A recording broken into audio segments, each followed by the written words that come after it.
Hello everybody, welcome to Lesson 8 and Unit 4. This week we are moving on from thinking about the other into thinking about society. You'll remember in the presentation I gave at the beginning of the semester that we moved through four basic units in the course.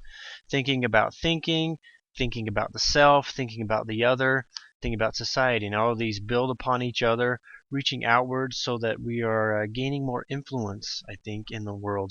As we come to understand ourselves better and understand others better, then we can use our influence to influence society, to do some good in the world, we hope. Now, the main project for this next section of the course is an individual proposal. Now, this will be a research paper, basically, in which you will take one of the issue questions that you took a survey on last week. You'll sign up for those this week here in the research team sign up section. There are 5 different topics you can sign up for and under. And you will research that in an individual project to begin with. And the basic thing you will be asking yourself is what is to be done. Although I don't really like that question. It's too passive. What is to be done? There's no one taking action in that. It's basically puts the action away from me, pushes it away from me, and suggests that someone else or something else will be doing it.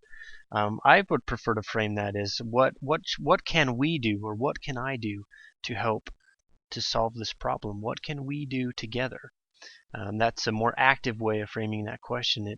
It takes the responsibility upon ourselves to make the changes that we look for in society. So think of that as you are framing your thinking about what you want to research for the last part of the semester, and as you work on your research papers. This week we will begin building your research project by working on a references list. It will include 8 sources. Now you'll notice here the brief overview of the work we'll complete in this unit. This week, finding and citing sources. Next week, reasoning and ethics. The week after that, making revisions. So this week, finding and citing sources. Your main project is a references list that will include at least 8 resources, 8 references that you can use as you build your research project, that you can use to support the conclusions that you come to in your research paper. So that's the focus for this week. And let's see, there's some more information on that in this week's presentations and other resources, so take a look at that. Using and citing sources be a good one because it should be in APA formatting.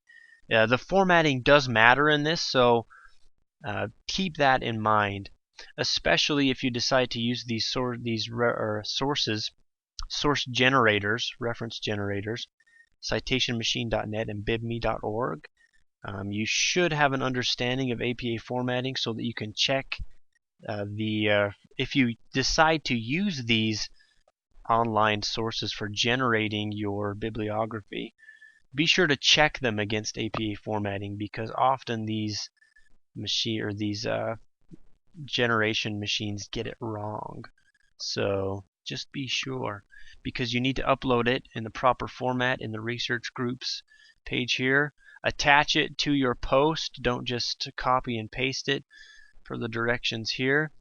So that is basically what we have on the agenda for the week. You will, again, your reference lists and the class discussions that will be open for business shortly, working with the discussion leaders to get those ready, to get their prompts ready for you. So keep that in mind. Now quickly, just some thoughts on the gospel vision of language. In the August 2013 Ensign, there was an article titled "No Corrupt Communication." Now the title for this comes from the book of Ephesians, where the Apostle Paul is speaking to the Ephesians. He's written a letter to them. He's talking about we should be of one faith, one body. This is one church. We should be working together. We should be united. This famous scripture here, pretty well known. One Lord, one faith, one baptism, one God and Father of all, who is above all and through all and in you all. So we should be united in this way. And one way that we can do that is to let, in verse 29, he says, "Let no corrupt communication proceed out of your mouth, but that which is good to the use of edifying, that it may minister grace unto the hearers." Now, so if something is corrupt, It's something that breaks down. It destroys other things. It shares a common root here. You'll notice with rupture. You know what a rupture is? It's a tearing apart of things. So corrupt communication is something that tears things apart. It destroys things. It tears things down. But edifying communication is that which builds up. To edify is to build something. So we should let edifying communication rather proceed out of our mouths, because as we do, it ministers grace to other people. Now, we should be concerned about what we say to others, but we should also be concerned about how we say it. Tone, tone of voice, etc., etc. These things are extremely important when we're communicating with others. We should be careful that the form and the content of our communication, that they lift and they build others, because that's one way that we can minister grace unto the hearers. Now, the illustrations in this article are extremely telling, I think, of what communication can do for people. This is one depicting sarcasm. That it's a tearing of the flesh. Sarcasm comes from a word that means the tearing of the flesh, like dogs. So when we are sarcastic, when we insult others, it tears them down. But when we speak well, when we say words like "I love you," things like that, it can raise people up. It gives them grace. It enables them to be able to live better lives and to be happier. Just these illustrations, I think, are very telling of what communication, of what edifying communication can do for other people. They can lift, they can raise, they can build community. I think that's an extremely important thing to keep in mind. As you think about communication, and writing and words and language, that this is a powerful force that we have at our disposal, that we should use it responsibly.